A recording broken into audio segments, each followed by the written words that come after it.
तो ओम नमः शिवाय, श्री शिवाय नमस्तुभ्यम, जय श्री महाकाल। जी हाँ भक्तों, क्या आपके भी घर में कोई ऐसा व्यक्ति है जो कि बहुत ज़्यादा नशा करता है? उसके नशे से आप लोग बहुत ज़्यादा परेशान हैं कि आखिरकार ये जो व्यक्ति है हमारे घर का इतना ज़्यादा नशा क्यों करता है। आपके समझ में भी नहीं आता कि आखिर क्या हो गया कि इसका जो नशा है वो छूटने का नाम ही नहीं ले रहा।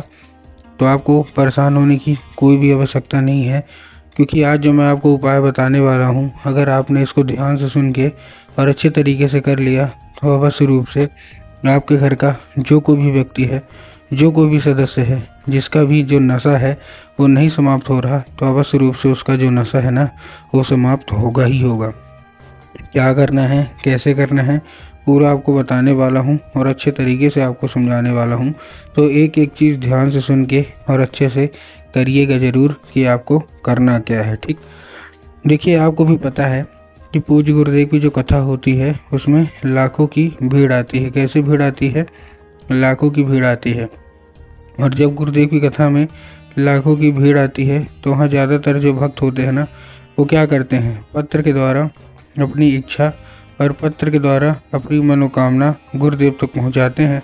तो अभी गुरुदेव की कथा चल रही थी, आज से 4 से 5 महीना पहले की बात है। गुरुदेव की कथा चल रही थी और गुरुदेव की कथा में लाखों की भीड़ आई। अब जब गुरुदेव की कथा में लाखों की भीड़ आई तो वहाँ ज़्यादातर जो भक्त थे ना, उन्होंने क्या किया, पत्र के द्वारा अपनी इच्छा और अपनी मनोकामना जो थी वो गुरुदेव तक पहुँचाई। अब जब गुरुदेव के पास पत्र पहुँचा और गुरुदेव ने पत्र पढ़ा तो वहाँ तक ज़्यादातर जो भक्त थे ना, उन्होंने क्या, जैसे पत्र पढ़ा तो ज़्यादातर लोगों की एक ही मनोकामना थी कि गुरुदेव, हमारे घर का एक व्यक्ति है वो बहुत ज़्यादा नशा करता है, उसका जो नशा है वो समाप्त ही नहीं हो रहा। हम लोग बहुत ज़्यादा परेशान हैं उसके नशे के लिए कि आखिरकार इस व्यक्ति का जो नशा है ना वो कैसे छुड़ाया जाए, हमारे समझ में नहीं आता। जब भी हम कोशिश करते हैं कि उसका जो नशा है वो छूटे, लेकिन उसका नशा छूटने की वजह और बढ़ जाता है। हमने क्या कुछ नहीं किया, बहुत अच्छे डॉक्टर को दिखाया, बहुत ज़्यादा उसकी दवाइयाँ करवा ली, बहुत ज़्यादा पैसा भी खर्च कर लिया, लेकिन फिर भी उस व्यक्ति का जो नशा है ना वो समाप्त होने का नाम नहीं ले रहा। कृपया करके कोई उपाय बता दें।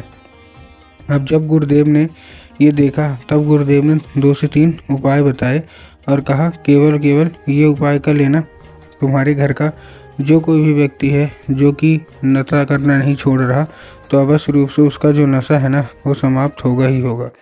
अब जब गुरुदेव ने उपाय बताया तो लोगों ने जा जाके इस उपाय को घर में करना शुरू कर दिया।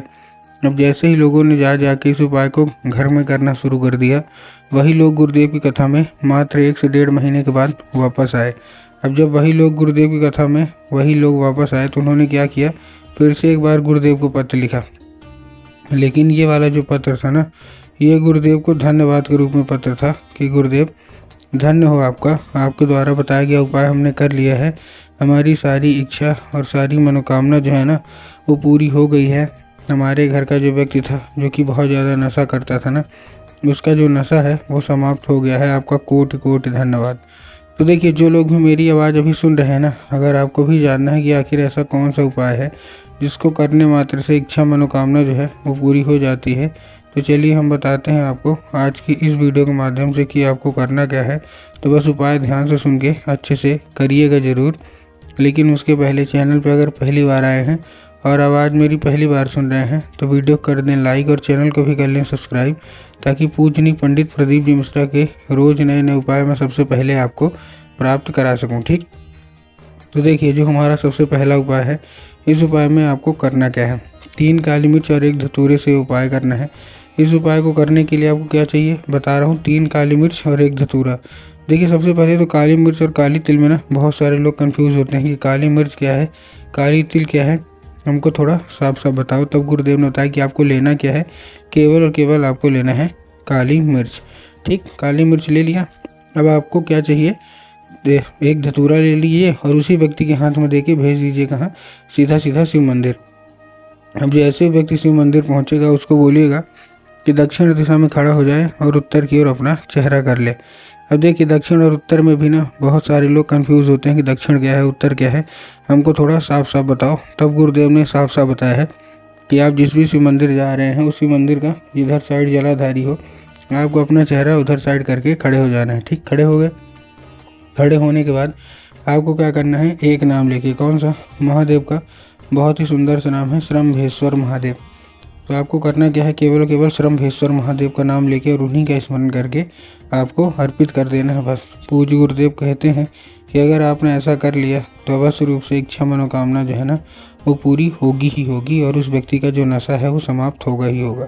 ठीक, ये था हमारा पहला उपाय। अब हम चलते हैं अपने दूसरे उपाय की ओर।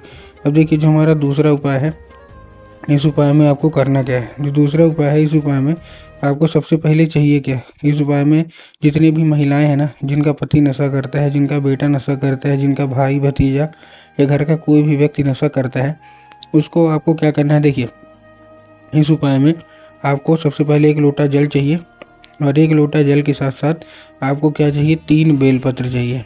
अब देखिए जो 1 लोटा जल है वो काहे में होना चाहिए, सबसे पहले तो तांबे के लोटे में होना चाहिए। बहुत सारे लोग स्टील के लोटे में ले लेते हैं जो कि गलत है। आपको स्टील के लोटे में नहीं लेना, आपको तांबे के लोटे में लेना है। इस चीज़ का आपको ध्यान रखना है। ठीक, दूसरी चीज़ आपको ध्यान रखना है कि जो जल है वो आपके घर का होना चाहिए। बहुत सारे लोग घर से खाली लोटा लेके जाते हैं, ले जाके मंदिर परिसर से जल भर लेते हैं जो कि गलत है। तो आपको इसका भी ध्यान रखना है। उसके साथ साथ आपको और क्या ध्यान रखना है, जो आप बेलपत्र ले रहे हैं तो बेलपत्र कहीं से भी कटा फटा नहीं होना चाहिए। बहुत सारे लोग बेलपत्र लेने में यही गलती करते हैं कि बेलपत्र कटा फटा बेलपत्र ले लेते हैं जो कि पूर्णतः गलत है। तो आपको क्या करना है, कटा फटा बेलपत्र बिल्कुल भी नहीं लेना है। और बहुत सारे लोग तो एक पत्ती को ही बेलपत्र मान लेते हैं, लेकिन आपको भी पता है कि एक पत्ती के तो कोई बेलपत्र होता नहीं है। 3 पत्ती मिलके जो बेलपत्र बनती है ना, वही बेलपत्र आपको ले लेना है। ठीक, तो ले लिए। अब लेने के बाद आपको करना क्या है, जैसे आपने लिया, लेने के बाद उसको उसी में डाल के पहुँच जाइए कहाँ, सीधा सीधा शिव मंदिर। अब जैसे ही आप शिव मंदिर पहुँचेंगे, शिव मंदिर पहुँचने के बाद आपको बाबा भोलेनाथ का एक सुंदर सा नाम है कुंदकेश्वर महादेव। ठीक है ना, कौन सा, कुंदकेश्वर महादेव। तो आपको करना क्या है, आपको कुंदकेश्वर महादेव का नाम लेके उन्हीं का स्मरण करके आपको चुपचाप अर्पित करना है और बाबा से उसको औषधि के रूप में मांगना है कि बाबा कृपया करके हमको इसको औषधि के रूप में प्रदान करिए। अब क्या होगा, अभी औषधि के रूप ले लेगा। ठीक, औषधि के रूप ले लिया।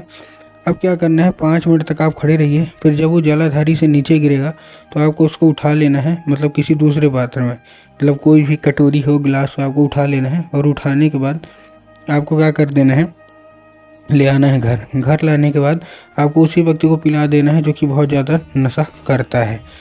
ठीक, पूज्य गुरुदेव कहते हैं 1 से 1.5 महीना पिलाइए, अवश्य रूप से उसका सारा का सारा जो नशा है ना वो अवश्य रूप से जो है वो समाप्त होगा ही होगा और वो जो व्यक्ति है ना वो नशा करना छोड़ेगा ही छोड़ेगा। तो उम्मीद करता हूँ आज का जितने भी मैंने आपको उपाय बताए सारे के सारे बहुत अच्छे तरीके से समझ में आ गए होंगे।